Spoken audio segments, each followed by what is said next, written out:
Hello students, in previous lecture we have seen examples based on epsilon delta definition to find out limit of any function. Now let us see one more example of it. Using epsilon delta definition of limit, show that limit of mod x plus mod y as xy tends to 0, 0 is equal to 0. So to show limit of function mod x plus mod y is 0, we use the definition. First of all, what is f of xy here? Here f of xy is equal to mod x plus mod y, and what is L? L is given 0. Now to prove limit of mod x plus mod y as xy tends to 0, 0 is equal to 0, we need to show that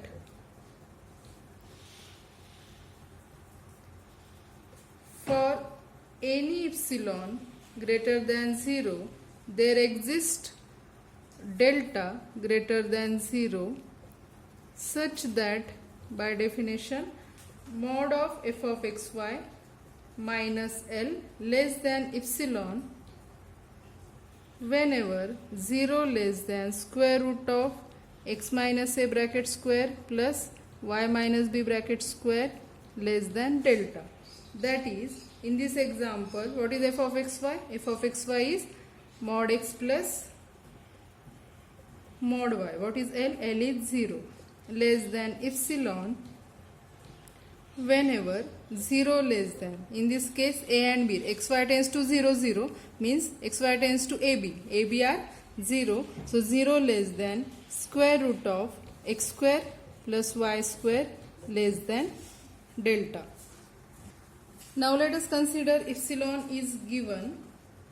Now we have to prove this equation 1. Okay, means for epsilon greater than 0 we have to find out positive delta satisfying equation 1. So let us consider epsilon greater than 0. Now we have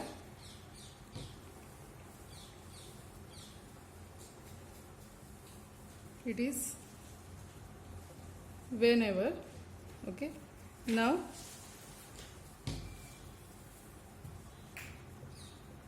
we have mod x is less than or equal to square root of x square plus y square. Okay, if y is 0 then we get equality, otherwise it is this square root of x square plus y square is greater than mod x. Also for mod y is less equal square root of x square plus y square. Therefore this part, that is mod of f of xy minus L, that will be mod of mod x plus mod y. Now this mod x plus mod y, we add these two inequalities, so after addition mod x plus mod y, we can write it as mod x plus mod y. Using these two equation, it is definitely less than or equal to 2 square root of x square plus y square. Okay, therefore what happened? Now we have to show this mod of f of xy minus L. We have to show mod of f of xy minus L means mod of mod x plus mod y. We have to show it is less than epsilon, and we will consider that square root of this x square plus y square is less than delta. So from this inequality, if we choose, therefore if we choose delta is equal to epsilon upon 2, and let assume that 0 less than square root of x square plus y square less than delta, then what happen about this mod of f of xy minus L? This mod of f of xy minus L, it is less equal to square root of x square plus y square, and this square root of x square plus y square is what? Less than delta. Okay. This is, so we can write it is strictly less than, because it is strictly less than this 2 as it is, 2 into delta, and 2 into delta is what? From this 2 into delta is equal to epsilon. Means what we get? We get if 0 less than square root of x square plus y square less than delta. Means if this condition is satisfied, then what we get? Mod of f of xy minus L less than epsilon. Okay. Therefore, by definition, we can write, therefore, by definition, limit of mod x plus mod y as xy tends to 0, 0 is equal to 0. Okay, that is solution of example. Now, write down one note that if the limit of function exists, then that limit is always unique. If limit exists, then it is unique. More than 2 limits not possible for single function. So note, if limit of f of xy exists at a point in the domain of f, then it is unique. In first year also we have seen this for function of single variable. If the limit exists, then it is unique. Now let us see some statements that are called as algebra of limits.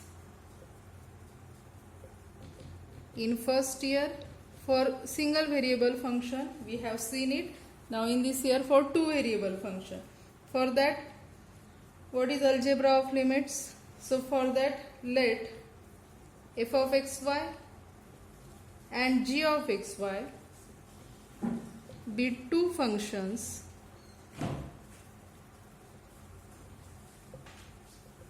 defined on a set D, on domain D, which is subset of R square, because it is 2 variable function. Suppose the points of D are arbitrarily close to the point AB. Means what? AB is a limit point of domain D. Let C be a real number. C is any real number, any constant. Again, if limit of function f of xy as xy tends to AB is L, and limit of function g of xy as xy tends to AB is M, then we have first, what is given? F and g are 2 functions whose domain is D, both are 2 variable functions. Again, AB is a limit point of domain, limit of function f is L, limit of function g is M. Then what will be limit of f of xy plus minus g of xy as xy tends to AB? That limit will be limit of f, that is L, this plus minus limit of g, that is M. Okay. Second, what will be limit of C into f of xy as xy tends to AB? Here C is constant, so its limit will be C as it is, C constant as it is, limit of f is L. That is second statement. What is third?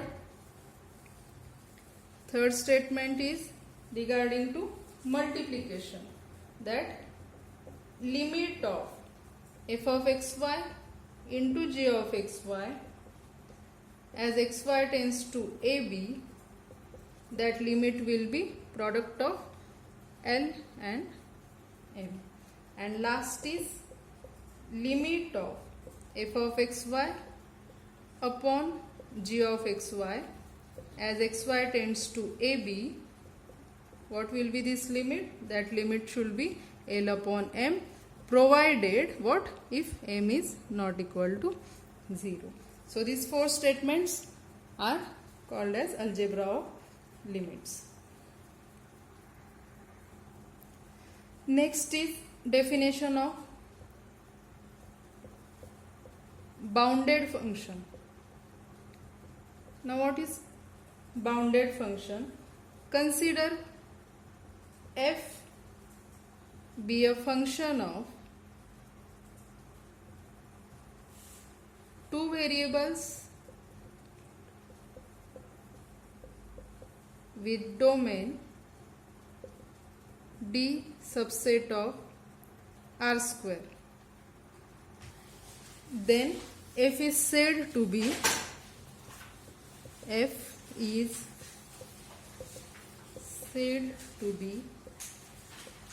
bounded on D if there is a real number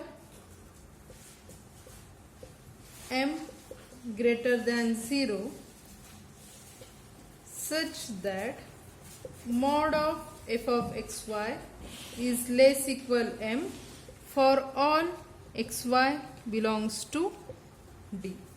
So what is bounded function?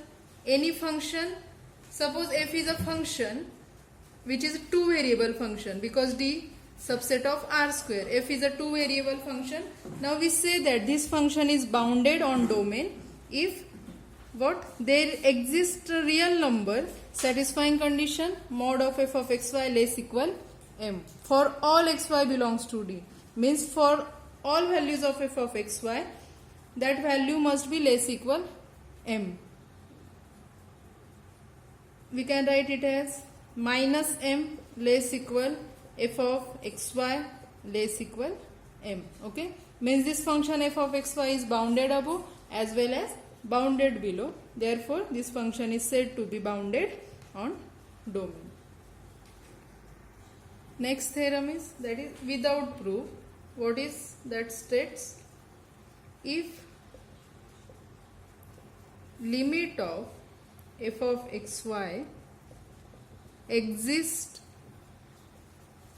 at a point AB, then f is bounded in some deleted neighborhood of AB. What is given?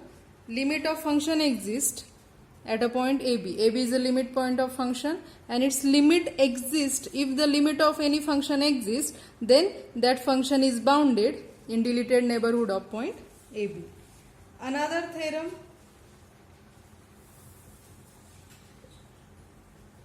there are two functions. If one function is bounded in deleted neighborhood of point AB and limit of another function is 0, then limit of product of two functions will be 0. So that is if f of xy is bounded in some deleted neighborhood of AB. What is given? F of xy is bounded function and limit of g of xy as xy tends to AB, if its limit is 0, then limit of f of xy into g of xy as xy tends to AB, that limit will be 0. What is given? One function f of xy is bounded in deleted neighborhood of AB and limit of another function g is 0, then limit of product will be 0. We can use this theorem in solution of example. Next is sandwich principle.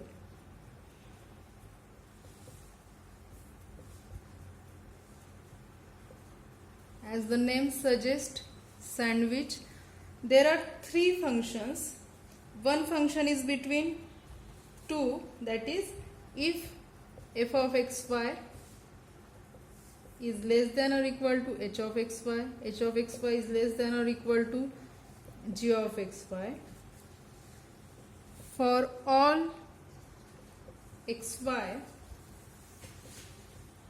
in a deleted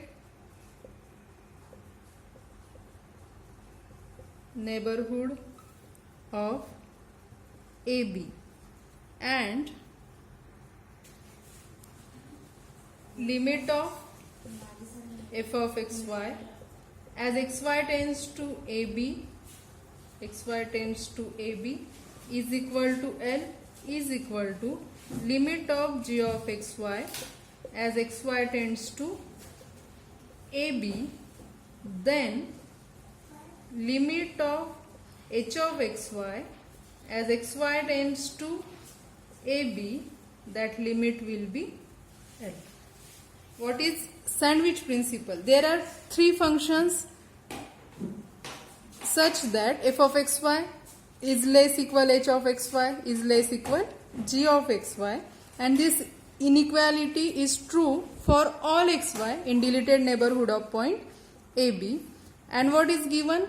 Limit of function f and limit of function g are same, that is L. If limit of f and limit of g are same as xy tends to AB, then limit of this middle function, that limit of h of xy as xy tends to AB, that limit will also be L. Okay, if limit of f is same as limit of g, its limit L, its limit L, then the limit of middle function will be L. That is sandwich principle. Let us take example. Evaluate limit of 5x cube minus x square y square as xy tends to 1 to if exist. So we will solve it by using properties of limit. By using properties of limits, we have limit of 5x cube minus x square y square as xy tends to 1 2 is equal to, this is constant so we can take it outside, 5 into limit of x cube as xy tends to 1 2, so that will be, after applying limit, value of x will be 1, so 1 cube minus value of x is 1, so it is 1 square, value of y is 2, that is 2 square, so it is 5 minus 4, that is 1. Limit of this function is 1. Next example, show that limit of x square sin square y upon x square plus 2y square as xy tends to 0 0 is equal to 0. Now to solve this example, in this example we cannot directly apply the limits as previous example. Why so? If we directly apply, what we get?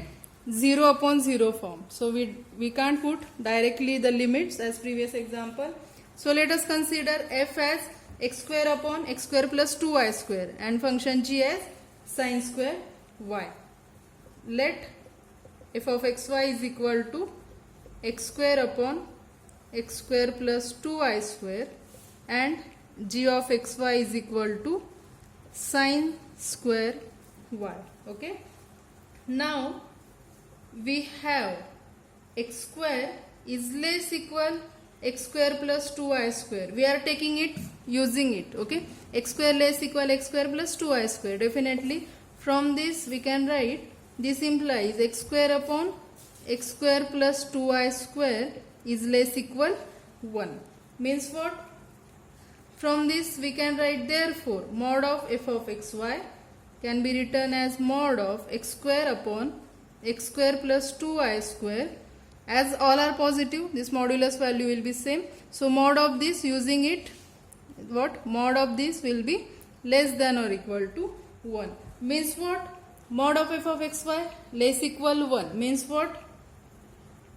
Function f of xy is bounded.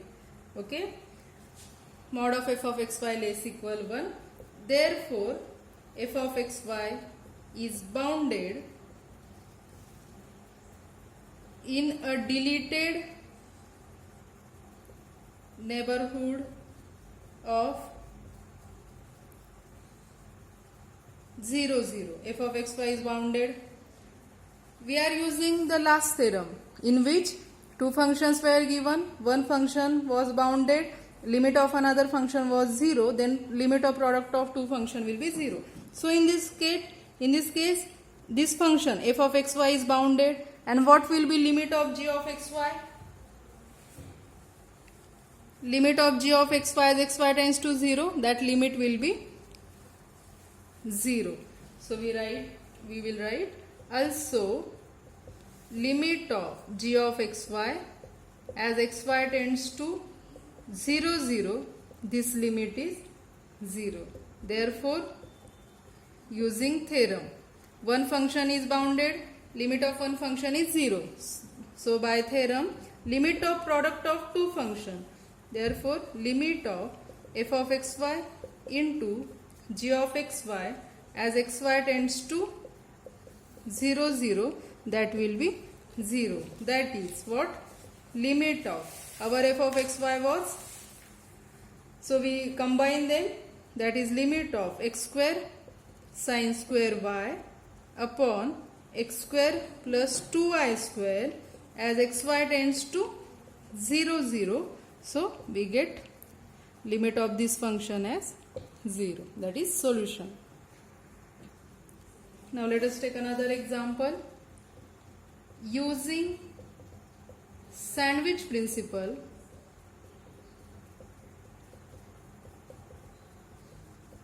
show that limit of tan inverse xy upon xy as xy tends to 0, 0 is equal to 1. So we have to use sandwich principle to show limit 1. For that we will use one known fact. For x belongs to R, for any real number x, we have the expansion for tan inverse x as tan inverse x is equal to x minus x cube upon 3 plus x raised to 5 upon 5 minus dot dot dot. We have this expansion. Therefore, if we divide by x, therefore for x not equal to 0, we divide it by non-zero x. What we get?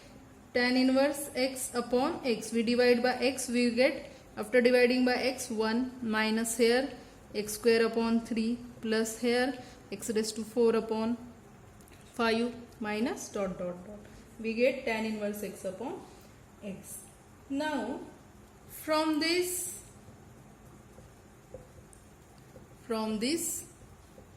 we get 1 minus x square upon 3 less than tan inverse x upon x less than 1. Now how this step comes? Tan inverse x upon x. Now look at this formula. Tan inverse x upon x is equal to 1 minus something. 1 minus plus minus plus. So we are subtracting something from 1. If we are taking bracket over here, then we are subtracting something from 1, then we get tan inverse upon x. Therefore, definitely tan inverse upon x will be less than 1. And why is it greater than 1 minus x square upon 3? Because we are, look here, we are adding something, add, minus, add, addition, subtraction like this. We are adding something here, some quantity is added here.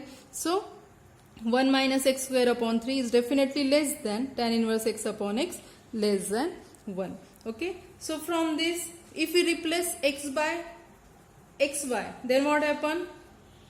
Thus, for xy not equal to 0, let us replace x by x, replace x by x into y.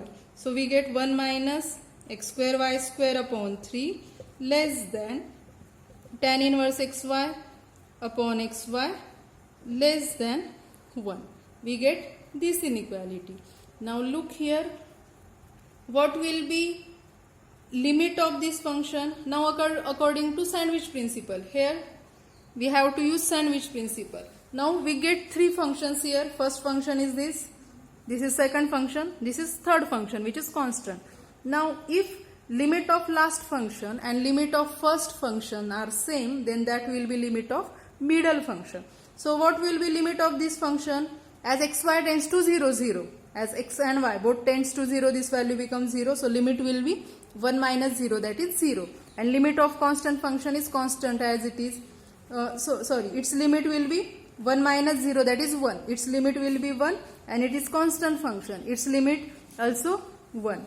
Means what? By using sandwich principle, limits are same for this function and this. So limit of middle function will be same as that of this function. So limit of middle function will also be 1. So we can write it. After this, these three functions we get inequality like this. Now what? Limit of this, limit of 1 minus x square y square upon 3 as xy tends to 0, 0 is equal to 1 minus 0, that is 1. Okay, we get its limit 0, this value we get its limit 1, its value 1. So limit of middle function will be 1. Therefore, by sandwich principle,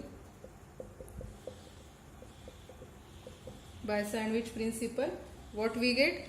Limit of tan inverse xy upon xy as xy tends to 0, 0 is equal to 1. Okay, that is, we used sandwich principle.